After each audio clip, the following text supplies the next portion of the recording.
name is Zubi. Today, we're talking about, of course, fulfillment by Amazon. We're really glad you're here. There's lots of choices out there for learning about fulfillment by Amazon. And we're really glad you joined us, whether it's on the podcast or the YouTube, which we just started into. Welcome. And today we're talking about keeping a calendar. Boy, that sounds exciting, Zubi. Actually, it is one of my favorite things to do.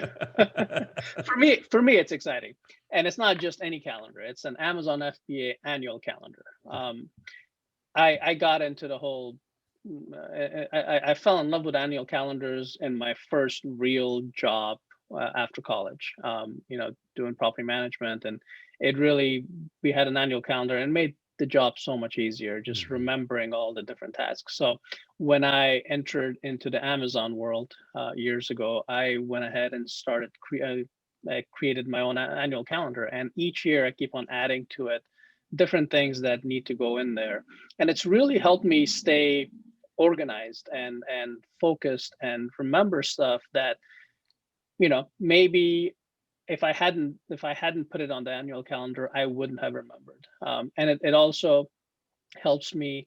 It makes sure that the minutia, those little things that, like, hey, inventory cleanup date is coming up. Every single month, there's an inventory cleanup date that comes up with Amazon. Mhm. And if by putting it on the annual calendar, it's always reminding me, hey, double check your inventory. Is there aged inventory that you have that if it's getting to be in that 365 plus days, you're going to start paying long-term storage fees, which could take away the entire profit margin for that product. So there's a lot of benefits for an annual calendar.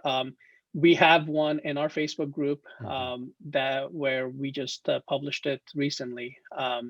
It goes from January through December. Every month has different key topics that we think are important for you to know or to think about, or to keep in mind during that month.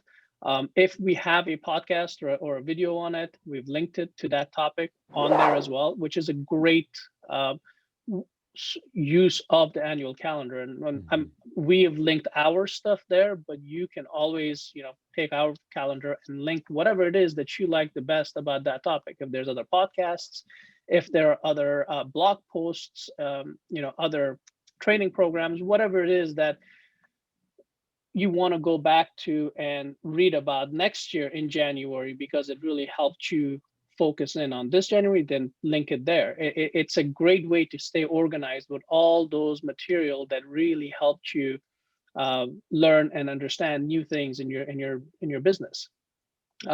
In addition to the key topics, then we have specific dates underneath those. For January, there's the cleanup days, there's the long-term storage fees, there's a bunch of different dates that we put in, and you might have different dates that you can put in on there for each month. And then in addition to that, we also include, hey, January is a time of you have to sit back and say, hey, Q4 just ended. We had a huge amount of sales. Now the sales have stopped.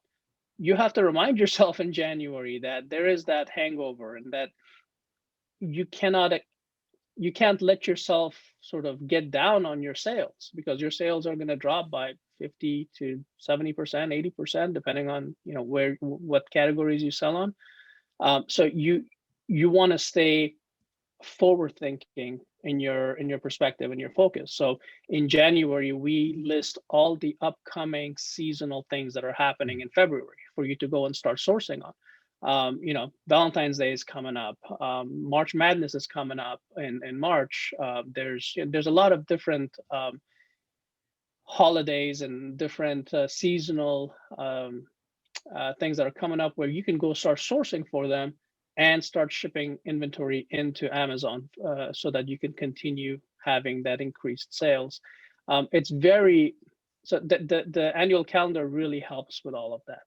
And each month is a different thing, right? So for January, we have specific things for sourcing for February, and then February we have specific things for sourcing for March, and then March for April, and then in April we also make sure that, or at least I do, to include in my annual calendar, that by the end of the month is my quarterly sales tax filing. I have to put that on there, because even though Amazon is now collecting and remitting sales tax for most states on our behalf, we still have to, if you have a seller's permit, you still have to file a sales tax. So um, putting it on your annual calendar is a good way to make sure you don't forget that, because it could be the difference between a $0 filing and then hundreds of dollars in filing fees for missing the filing, even though it would have been a $0 filing.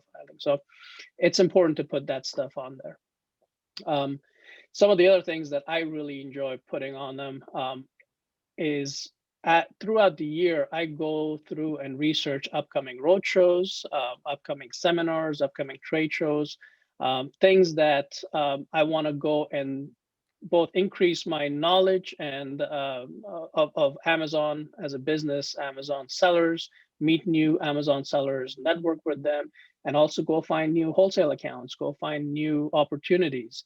And there's a lot of them. Pre-COVID, you could do it live, going to all these different places, and they have them on all the coasts.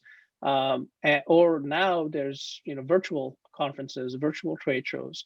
You want to mark those on your annual calendar, because it's important to have to sign up for them and then to set the time aside for them. There's also a lot of really good seminars and coaching things that are coming up these days. A lot of them are free. There might be a sales pitch at the end, but there's a lot of good informational stuff coming up. So it's important to put those dates on there, because you're not going to remember all of them, and keeping them in sticky notes is not really that beneficial and not a good system. So having an annual calendar, reviewing it every single time is very advantageous to making sure that you get the full benefit of all of these different tools that are out there for you. And then lastly, I would say that one of the things that I use my annual calendar for that has really helped me is keeping track of the data that I want to remember, seasonal data I want to remember for each month. Month of January, sales were down in general, but these items sold really well. Month of May, I need to start sourcing for these specific items because in June, back to school starts and they sell really well, but I need to start sourcing them. And then I link them to the ASIN or link it to the source where I buy it from.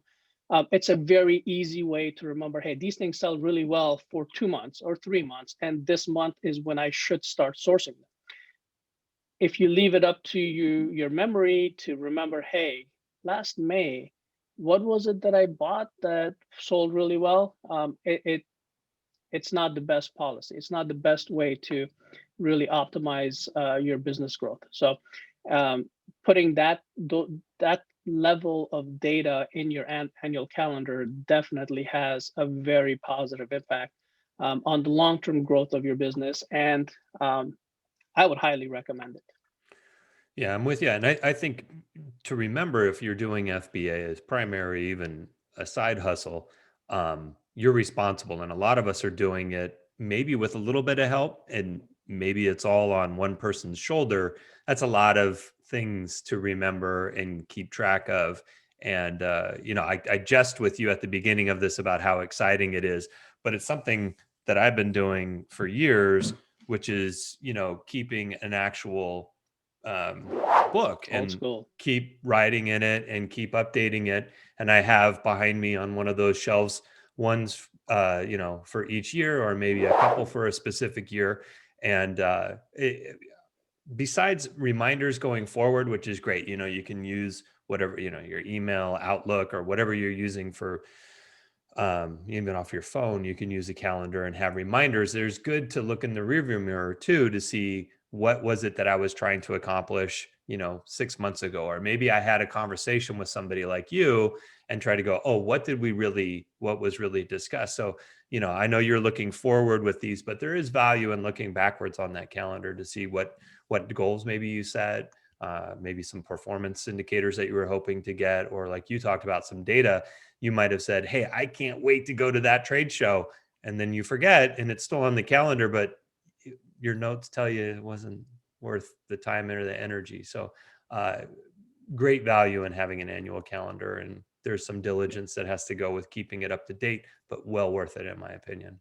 Absolutely. And I really like your point of goals on the calendar, because that I'm is, surprised. right? But putting your goals on the calendar, especially if you're printing the calendar out and putting it in front of you somewhere, like hanging it on the wall or on a board, setting your goals on a monthly basis and maybe highlighting them a different color, it really attracts your eye, and it keeps it in the forefront of your mind, which is very important to successfully achieving goals. So putting that level of detail into an annual calendar, and then to your point, that it does take a little time to it takes a long time to set it up initially, but it takes very little time to update it every year, especially if you're updating it as you go on a monthly basis. That first part, we have tried to make it easier for you. We created a template. We put those items that we think are important for each month on that template, on that annual calendar, and we published it free of charge on our Facebook group. If you want to get your hands on it, if you want to have access to it, all you have to do is just join us on our Facebook group. The link is going to be below of this recording. So just click ask to join. And if you can't find it on the group, just post a message on there, and one of us will send it to you. But it's there and very easily accessible.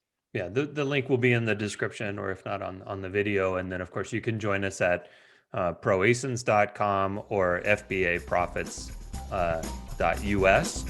We hope to see you again soon. Thanks for joining us. Thank you.